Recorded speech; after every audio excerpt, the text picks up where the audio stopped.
Die uitstorting van die Heilige Gees. Handelinge 2. Toe die dag van die Pinksterfees aanbreek, was hulle almal op een plek bymekaar.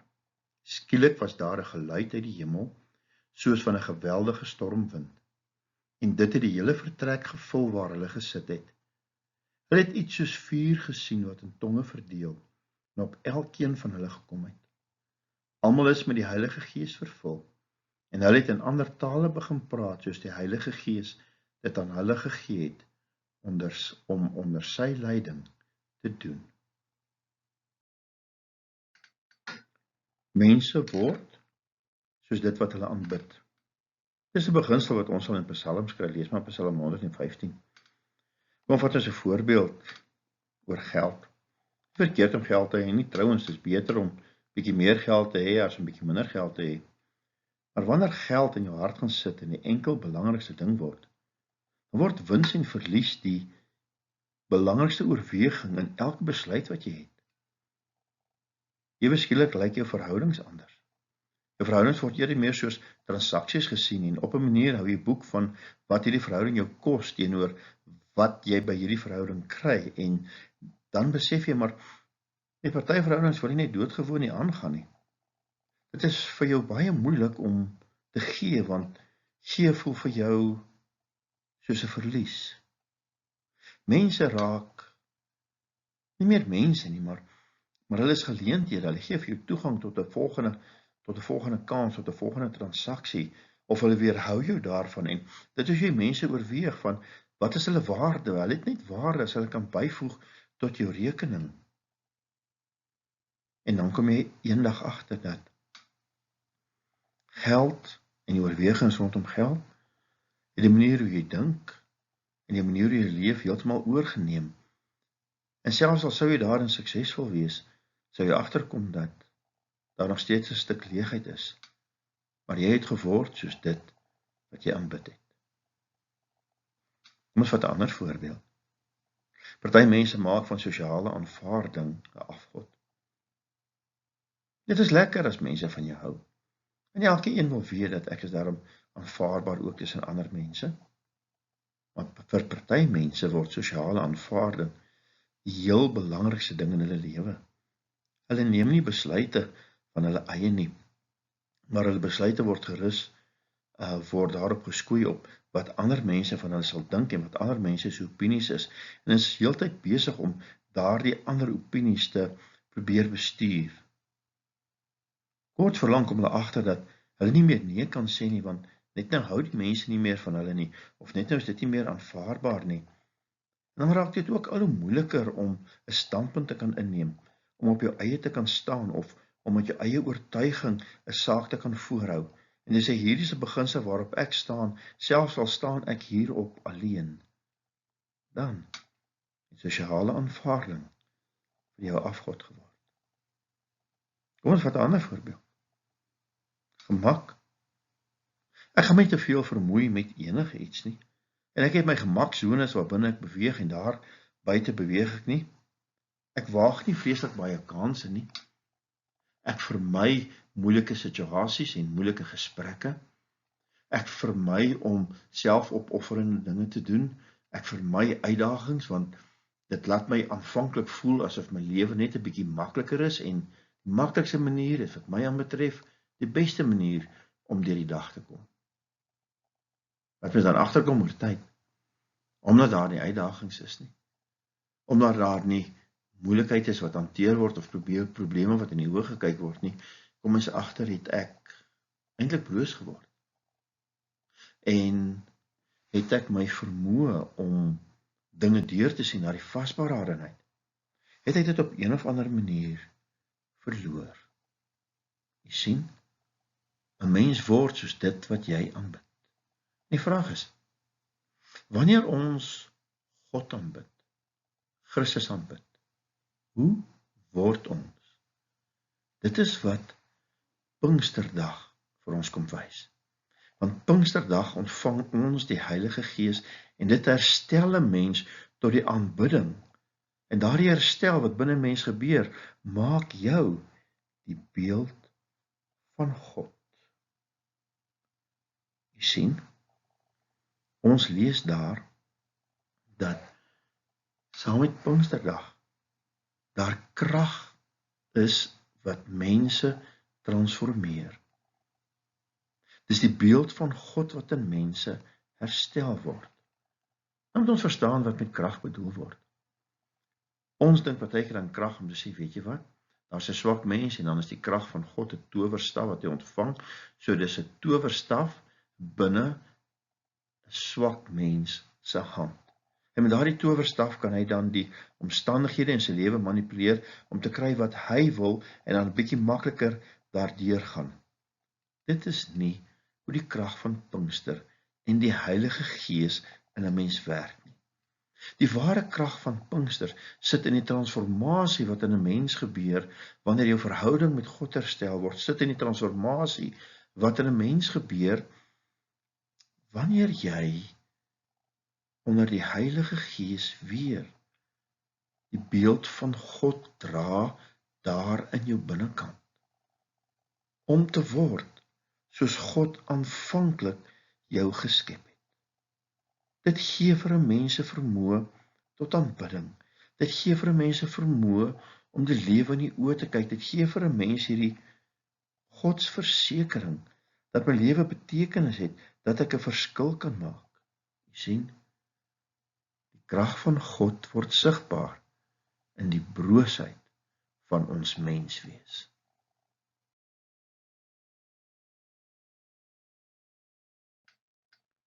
Moenie die krag van teenwoordigheid onderskat nie. Die tekens wat ons lees, is alles tekens van God se teenwoordigheid. Dink maar vir 'n oomblik aan die 4 tonge en die wind. Wanneer ons die Bybel lees, dan is dit alles teenwoordigheid van God wat verskyn, God wat Gees is, wat op een of ander manier sigbaar word, dat mense hom kan waarneem. Moses by die brandende bos. En dan raak ons bewus dat die groot verskil tussen voor Pinkster en na Pinkster het te maak met die wyse waarop God teenwoordig is. Wanneer ons oor teenwoordigheid praat, dan is daar natuurlik verskillende soorte teenwoordigheid. Die eerste teenwoordigheid is daardie fisiese teenwoordigheid wat ons ken wanneer ek in liggaam by jou in liggaam teenwoordig is. En dan dink ons is by mekaar. Maar dit is nie noodwendig nie. Want elkeen van ons het al beleef dat jy fisies teenwoordig is, maar emosioneel is jy heeltemal afwesig. Of dat julle fisies by mekaar is, maar die ander persoon is net emosioneel of in die gedagteswêreld of aandag net op 'n gans ander plek. Jy sien, fisiese teenwoordigheid waarborg nie teenwoordigheid van die Gees nie. Dan is daar 'n volgende teenwoordigheid, en dit is die verhoudingsteenwoordigheid. Dis 'n baie lekker teenwoordigheid om te hê, want nou as jy teenwoordig by iemand, en wat jy by daardie persoon het is, jy het daardie persoon se aandag. Jy het daardie persoon se vertroue. Daardie persoon het een of ander manier om jou raak te sien. En as ons praat van raak sien, dan praat ons nie net van die mooi nie, ons praat ook van die hindernisse wat jy het. Ons praat ook van daardie ander kant wat jy het, en eintlik by mense waar jy minder veilig voel, wat jy wegsteek, maar hierdie persoon sien jou, en dis nie dat hulle jou sien nie, hulle aanvaar jou ook. En dan is dit so lekker om by hulle veilig te voel om jouself te wees. Hulle teenwoordigheid bring gewoonlik vir jou net 'n stuk troos. Hulle teenwoordigheid bring gewoonlik vir jou net 'n stuk inspirasie. Hulle teenwoordigheid is vir jou ongelooflik kosbaar. Dis hoekom daardie verhouding vir jou kosbaar is. Dis nie die enigste teenwoordigheid wat daar in ons lewe is nie. Daar is ook die werklikheid van 'n geestelike teenwoordigheid. En dit gaan oor die manier hoe ons dikwels oor God praat, dat daar 'n teenwoordigheid is van God wat in die skepping teenwoordig is. Hy was daar voor die skepping, en as mens kyk hoe die skepping gestruktureer is en hoe die skepping beplan is, dan kan ons 'n afleiding maak dat God die planmaker van die skepping is en dat dit volgens sy wil geskied. Ons sê dat God is teenwoordig in die natuur, en wanneer mens na die natuur kyk, dan kan jy God se teenwoordigheid daar sien. Of op 'n ander manier is God teenwoordig op heilige plekke, of wanneer ons saamkom in die kerk, en wanneer ons aanbid, en dan praat ons van God se alomteenwoordigheid, want ons weet dat God is ook daar, en hy is bewus van wat gebeur in die wêreld. Dan is daar hierdie anderste teenwoordigheid. En die anderste teenwoordigheid wat Pinksterdag bring, is 'n teenwoordigheid wat die Christendom heeltemal anderster maak.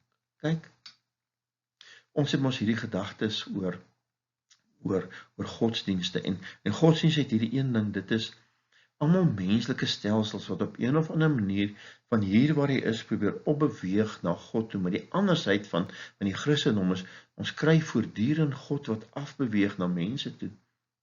En die Christelike geloof is die enigste een wat sê dat God so afbeweeg dat hy in jou teenwoordig is. Dis hoekom jy deur die teenwoordigheid van die Heilige Gees in jou beeld van God herstel word. Dink vir 'n oomblik. Soos wat God in die wolk afgekom het in die tabernakel. Soos wat God afgekom het in die wolk in die tempel. So kom hy op Pinksterdag af deur die Gees en vul sy teenwoordigheid vlees, die liggaam. En dit herstel mense tot die beeld van God, en dit is wat mense kerk maak. Net so terloops. Ons lees hier dat die 4 tonge op elke een gaan sit het. Daar is vandag baie gelowiges wat wonder of hierdie in ons ook op hulle van toepassing is, en of daar nie iets buitengewoons moet gebeur voordat hulle die versekering kan hê van die inwoning van die Heilige Gees nie.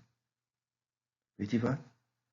Daar is die een van die mense wat daar teenwoordig was, wat deel is van die kerk, wat bely het dat Jesus Christus uit die dood uit opgestaan het, waarop die Heilige Gees nie gerus het nie. Dink vir 'n oomblik wat dit vir jou beteken. Jy sien, mense vind hulle sekuriteit en hulle vastigheid dikwels buite hulle self. Hulle vind dit in dinge soos die sukses, hulle vind dit in dinge soos hulle prestasies, hulle vind dit in dinge soos hulle omstandighede. Maar vir gelowiges is dit anders. Ons het 'n vastigheid en ons het 'n sekuriteit, nie oor dit wat aan die buitekant van ons is nie, maar oor dit wat in die binnekant van ons is. Dat dit die Heilige Gees van God is, wat die beeld van God in ons herstel het. Daar is die verhaal van Nasrudin, wat sy ring verloor het in die huis. En hy het gesoek, maar dit was aand en hy het nie 'n lig in sy huis gehad nie. Toe besluit hy gaan maar buitekant toe, en daar onder die lamppaal gaan soek hy vir sy ring. Nie lank nie, of die buurman sien hy loop daar rondom die lamppaal, en as die buurman vra vir hom, Nasrudin, wat doen jy? Hy sê, nee, ek soek my ring. En die buurman sê, wag, ek sal jou help, en daar onder die lamppaal soek hy die ring, en later vermoedeloosheid vra die buurman van Nasrudin, hoor hierso, waar het jy jou ring verloor? Hy sê, nee, binne in die huis. Die buurman sê, maar dis dom, as jy binne in die huis verloor het, hoekom soek jy hom hier? En Nasrudin antwoord, want die lig is hier. Jy sien, ons is in ons binnekant ook eintlik so.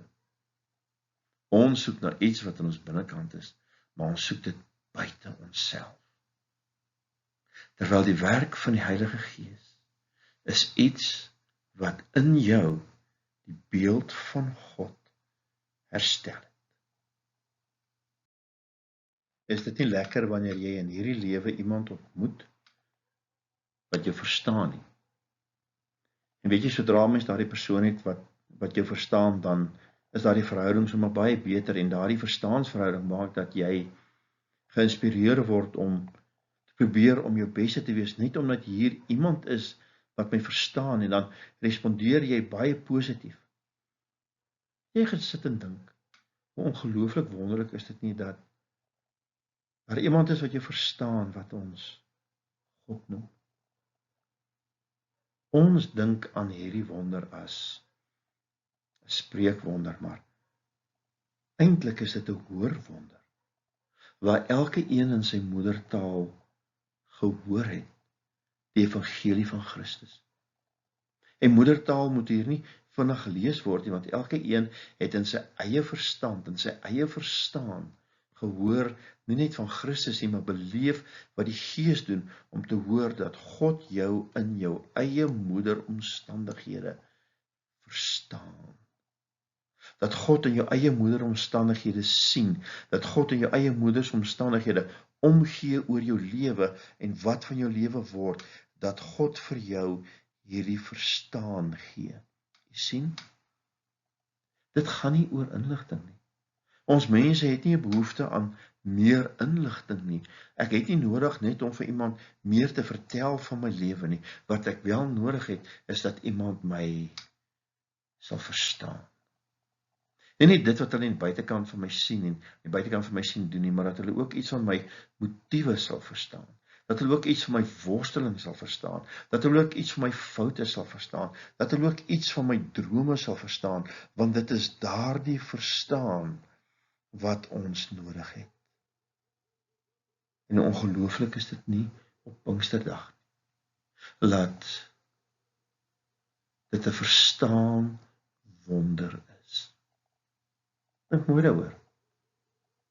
Op Babel het daar verwarring gekom met die tale.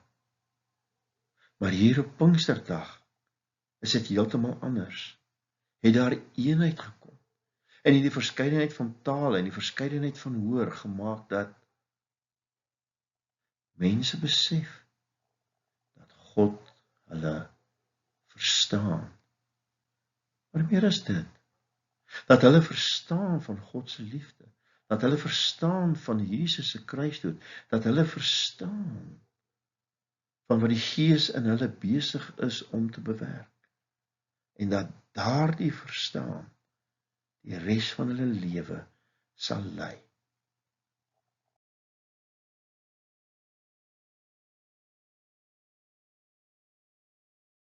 Daar is in hierdie lewe niks mooier as iemand wat braaf is nie. Iemand wat bang is, maar nog steeds die regte ding doen. Dit is braaf. Iemand wat moeg en uitgeput is, maar nog steeds opdaag vir werk. Dit is braaf. Iemand wat onseker is, maar nog steeds uitgaan om die regte ding te doen. Iemand wat met selfopoffering verbind is aan 'n goeie uitkoms, al kos dit 'n prys. Dit is braaf. Die transformasie van vrees na braaf is by niemand duideliker as by Petrus nie. Net kort van tevore, voor 'n ou diensmeisie, ken ons die verhaal van hoe Petrus die Here Jesus Christus verloon het. Maar hier, na die Heilige Gees in hom gewerk het, word hy braaf en staan hy in die tempel voor die Here Jerusalem en onverskrokke verkondig hy dat Jesus Christus uit die dood uit opgestaan het. Jy sien, wanneer die Heilige Gees die beeld van God in jou herstel, is daar 'n transformasie wat plaasvind. Die transformasie is 'n beweging wat beskryf kan word weg van vrees af na braaf toe, weg van bedreig af na doelgerig toe. Dis aanvanklik was die vraag van wat bedreig my lewe? Hoe gaan dit moontlik eindig? En dan tree selfbeskerming op. Maar met die Heilige Gees in jou, het jy 'n doel, het jy 'n opdrag, het jy plek waar jy moet wees, het jy 'n woord wat jy moet bring. En weet jy wat, hierdie doel is groter as jouself en uiteindelik soos Petrus ook sy lewe opgeoffer het vir hierdie doel, is hierdie doel die alleroorwegende ontdekking wat 'n mens in jou lewe sal maak.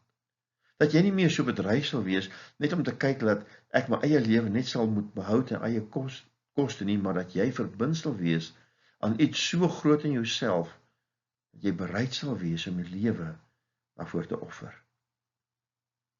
Ons kom agter dat daar was 'n beweging in hierdie braaf wees, weg van isolasie na gemeenskap toe. Kyk, daar by die diensmeisie, daar was hy alleen. En daar het hy alleen met homself gepraat. Weet jy, sy braafheid het gekom binne die gemeenskap van gelowiges.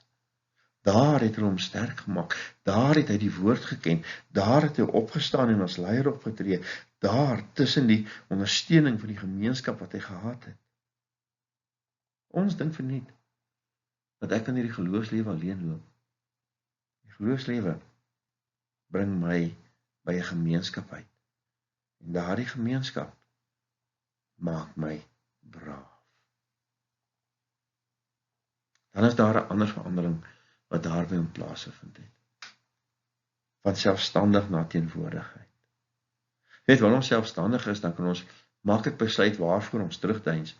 Ons maklik besluit wat ons terughou en waar ons nie gaan nie. Daardie selfstandigheid is eintlik net 'n stuk selfbeskerming. Wanneer jy regkry om net te los, dan raak jy bewus van teenwoordigheid. Dan raak jy bewus van God se teenwoordigheid in jou en van God se teenwoordigheid by jou. Dis die vraag wat jy moet antwoord, nie meer wat kan Chris doen of wat kan ek doen nie. Die vraag wat jy kan antwoord is, wat kan ek doen met God by my? Jy sien?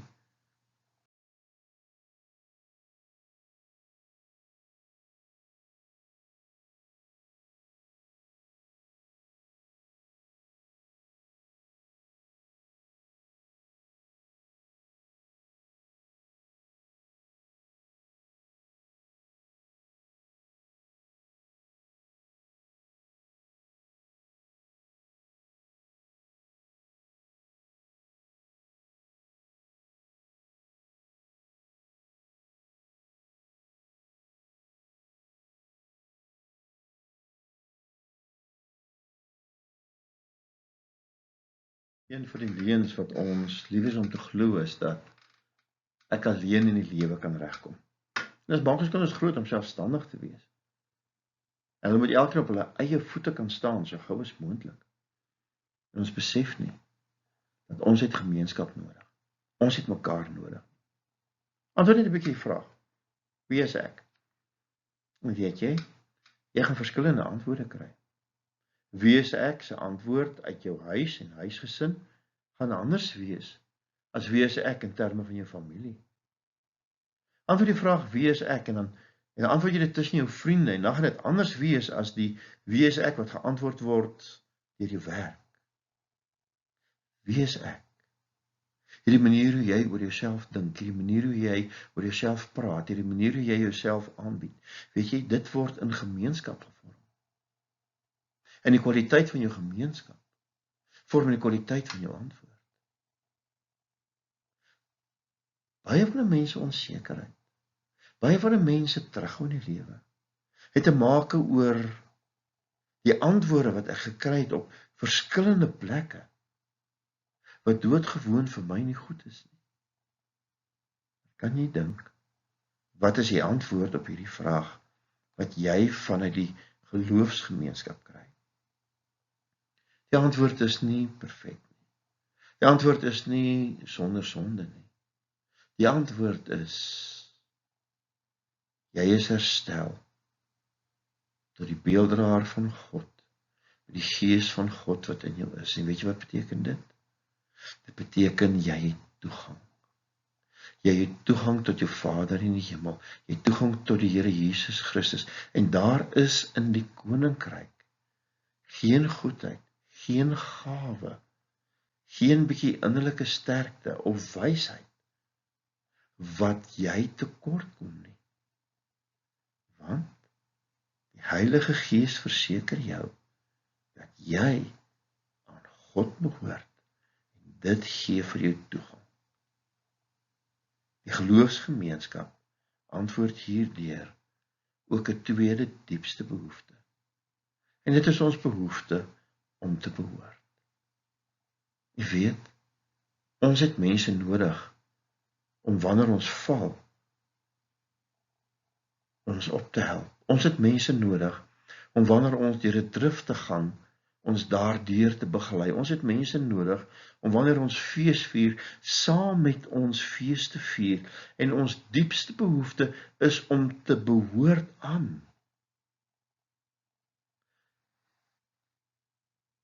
Dit is snaaks hoe mense hierdie behoefte om te behoort aan vervul met klomp groepe wat doodgewoon vir hulle nie goed is nie.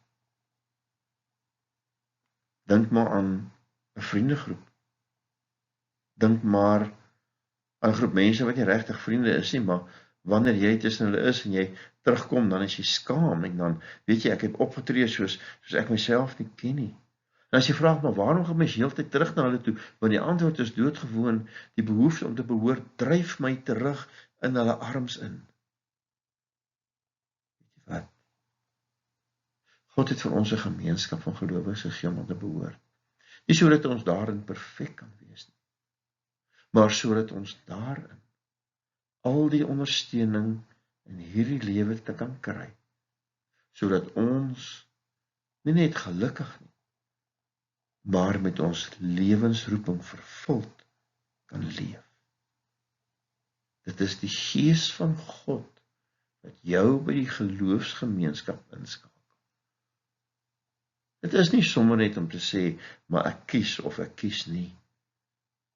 Onthou, dit is vir jou beter om by die geloofsgemeenskap in te skakel en die Gees van God dryf jou daartoe. Pinksterdag is nie net iets wat een keer in die verre verlede gebeur het nie. Pinksterdag is nie net iets waarvan ons kennis neem van daar was so iets en ons sukkel om dit te verstaan nie. Pinksterdag is werklik. Dit is so werklik soos jou binnekant. Pinksterdag het nie met ander mense ver gebeur nie. Uitstorting van die Heilige Gees, die werk van die Heilige Gees het in jou gebeur. Hoe weet jy dit? Want jy het al reeds 'n bewussyn van God. Jy het al reeds bewussyn van Christus. Jy het al reeds bewussyn van die nodigheid wat jy en die afhanklikheid wat jy van God het. Dit is hoekom jy bid. Dit is hoekom jy uitreik. Omdat dit die Gees van God wat in jou is, wat jou na God toe dryf. En dan moet jy weet, as die Gees van God dan in jou is, soos Pinksterdag sê dat dit is, dat jy reeds die beeld van God is, en laat dit jou gedagtes bepaal, dat dit jou keuses bepaal, dat dit jou lewe bepaal.